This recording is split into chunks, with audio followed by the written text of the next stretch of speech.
Hello viewers, welcome to Samik's Adorable Cooks. இன்றைக்கி நம்ம பார்க்க போகிறது ஒரு சூப்பரான ரெசிபிங்க. அது வேற ஒன்றும் இல்லை, கேரமல் பிரெட் புட்டிங். பொதுவாக புட்டிங்னாலே கேரமல் கஸ்டர்ட் பண்ணும்போது அவங்க வந்து எக் சேர்த்து தாங்க பண்ணுவாங்க மற்றவங்களாம். ஆனால் நம்ம இன்றைக்கி பண்ண போகிறது வந்து ப்ரெட்டு பேஸை வச்சு நம்ம இன்றைக்கி பண்ண போகிறோம். இது வந்து டேஸ்ட் அவ்வளோ சூப்பராக இருக்குங்க. இது வீட்டில் இருக்க பொருள் வச்சு தான் நம்ம பண்ண போகிறோம். ஸோ இப்போ வாங்க வீடியோக்குள்ளே போகலாம். செய்முறை: ஃபஸ்ட்டு ஒரு கடாயில் 1/2 கப் சுகர் எடுத்துக்கோங்க. இந்த சுகரை வந்து நம்ம கேரமலைஸ் பண்ண போகிறோம். கேரமலைஸ் பண்ணுறதுக்கு வந்து நம்ம தண்ணியோ இல்லை வேறு ஏதாவது லிக்விடோ ஊற்றாமல் தான் பண்ணணும். அந்த சுகர் வந்து தானாகவே மெல்ட் ஆகணும். இப்போ பாருங்கள், நம்ம சுகர் லேஸாக மெல்ட் ஆக ஆரம்பிக்குது. ஸோ இதை வந்து ஒரு உட்டன் ஸ்பேட்சில் இல்லைனா ஒரு ஸ்பூன் வச்சு மிக்ஸ் பண்ணிகிட்டே இருங்க. இப்போ பாருங்கள், நம்ம சுகர் நல்லா மெல்ட் ஆகுதுங்க. இது வந்து கோல்டன் ப்ரௌன் கலருக்கு மாறணும். இப்போ பாருங்கள், நல்லா கோல்டன் ப்ரௌன் ஆகிடுச்சு. இது வந்து டக்குன்னு ஒரு 6 inch பேனுக்கு ட்ரான்ஸ்ஃபர் பண்ணிவிட்டு ஈவனாக ஸ்ப்ரெட் பண்ணிவிடுங்க. இந்த ஸ்டெப்பை நீங்கள் வந்து ஃபாஸ்ட்டாக செய்யணுங்க. ஏன்னா நம்ம இந்த கேரமலைஸ் சுகர் வந்து டக்குன்னு செட் ஆகிடும். ஸோ நம்ம ரெடி பண்ண கையோடு இதில் ஊற்றிட்டு 6 inch பேனில் ஊற்றிட்டு அதை அப்படியே ஆற விட்டுருங்க. இப்போ நம்ம வந்து இங்கே 6 பிரெட் ஸ்லைஸ் எடுத்துருக்கேங்க. இதை கார்னர்ஸ்லாம் ரிமூவ் பண்ணிடலாம். கார்னர்ஸ் ரிமூவ் பண்ணிவிட்டு குட்டி குட்டி பீஸாக கட் பண்ணி வச்சுருக்கேன். இப்போ இந்த கட் பண்ண பீஸை வந்து ஒரு மிக்ஸி ஜாரில் போட்டு நல்லா அரைச்சி எடுத்துக்கலாம். இப்போ இந்த ப்ரெட்டை வந்து நம்ம பவுட்ரு பண்ணி எடுத்துக்கலாம். இப்போ பாருங்கள், நம்ம பிரெட் க்ரம்ஸ் ரெடி ஆகிடுச்சு.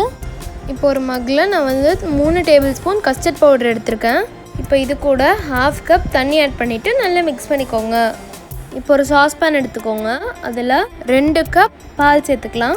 அப்படியே 1/2 கப் சீனியும் சேர்த்துக்கோங்க. இப்போ இதை நல்லா மிக்ஸ் பண்ணி விட்டுருங்க. இப்போ இந்த பால் நல்லா பாயில் ஆகணும். இப்போ பால் நல்லா பாயில் ஆகி வர ஸ்டேஜில் நம்ம ரெடி பண்ணி வச்சுருந்தா கஸ்டர்ட் மிக்ஸ்சர் சேர்த்துட்டு அப்படியே மிக்ஸ் பண்ண ஆரம்பிச்சிருங்க. இப்போ நல்லா மிக்ஸ் பண்ணிகிட்டே இருங்க. பால் நல்லா திக்காகுங்க.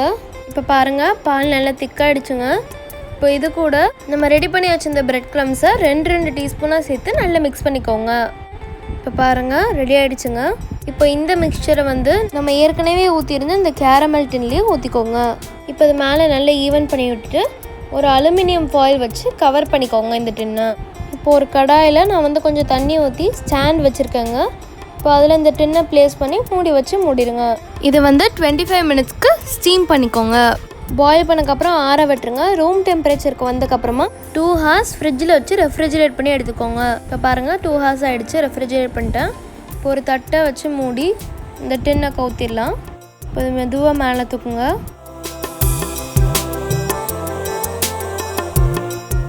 இப்போ பாருங்கள், நம்ம புட்டிங் இந்த மாதிரி தாங்க இருக்கும். நான் வந்து கட் பண்ணி ஒரு பீஸ் மட்டும் உங்களுக்கு காட்டுறேன். இப்போ இந்த புட்டிங்கை நான் உங்களுக்கு கட் பண்ணி காட்டுறேன். பாருங்கள், எவ்வளோ சூப்பராக இருக்குன்னு பாருங்கள். இப்போ உங்களுக்கு நைஃப் வச்சும் இதை கட் பண்ணி காட்டுறேன். இப்போ பாருங்கள், புட்டிங்கோட டெக்ஸ்டர் அப்படியே ஆப்டாக சூப்பராக வந்துருக்குங்க. ஸோ அவ்வளோதாங்க, நம்ம சுவையான சூப்பரான கேரமல் பிரெட் புட்டிங் தயார். பாருங்கள், எவ்வளோ சூப்பராக இருக்குது பார்க்குறதுக்கே. நீங்களும் இந்த ரெசிபியை மறக்காமல் ட்ரை பண்ணிவிட்டு கீழே கமெண்ட் செக்ஷனில் கமெண்ட்டும் பண்ணிவிடுங்க. தேங்க்ஸ் ஃபார் வாட்சிங். இந்த வீடியோக்கு மறக்காமல் லைக் பண்ணுங்கள், ஷேர் பண்ணுங்கள், அப்புறம் கமெண்ட்டும் பண்ணுங்கள். எங்கள் சேனலுக்கு நீங்களும் சப்ஸ்கிரைப் பண்ணலைன்னா சப்ஸ்கிரைப் பண்ணிவிடுங்க. அப்படியே பக்கத்தில் இருக்க பெல் ஐக்கானை கிளிக் பண்ணிவிடுங்க. அப்போ தான் நான் போடுற புது வீடியோஸ் உங்களுக்கு நோட்டிஃபிகேஷனில் வரும். நன்றி.